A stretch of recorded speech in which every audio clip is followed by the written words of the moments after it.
It's time for a change in your life. So what are you waiting for? Lightning to strike?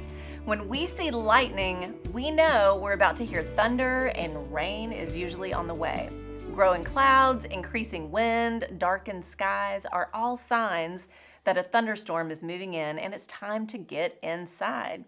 We want a sign, don't we? We want something to light up the sky when it comes to what we believe or knowing when to take that first step toward change.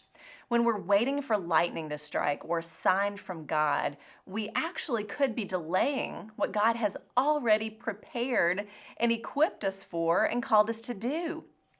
I don't know where you are in life or what areas you may need to be encouraged to move forward, but I know from my own journey how difficult it can be to take the first step. You can't get around it. Look at a toddler who, after a few falls and tumbles, gets a steady footing and begins to put one foot in front of the other.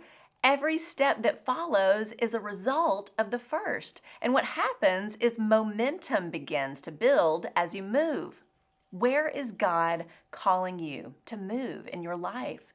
For those of you who have a faith in Jesus, it's time to put some action steps behind those words you preach. Let's move and get out of the comfort of our boat and take some water walking steps toward the mission Jesus has called us to.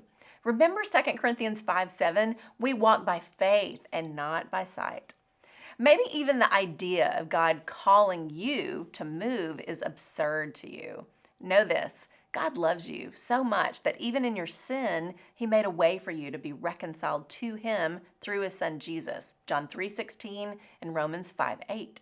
He wants all people to be saved and to come to a knowledge of the truth, 1 Timothy 2:4. It is not a forced love, it is a gift waiting to be received. James 1:17. Not all will accept it, but still the invitation remains. So what are you waiting for? Does the idea of taking a first step toward faith in God make you think you'll lose the life you've built for yourself in all the glorious ways you love? It's quite the opposite. Here's what that first step actually looks like. Matthew 9:9.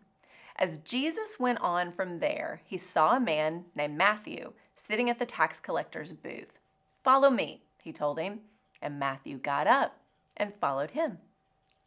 Jesus saw Matthew right where he was, working for the Roman government, making a lot of money, but a traitor to his people. He was hated. Jesus saw through all of that and said, "Follow me." Matthew didn't wait for lightning or watch for a sign that it was time for a change in his life.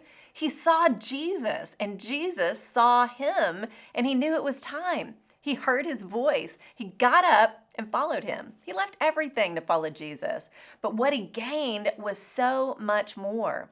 Listen to what Jesus has to say about losing everything. Matthew 10:39.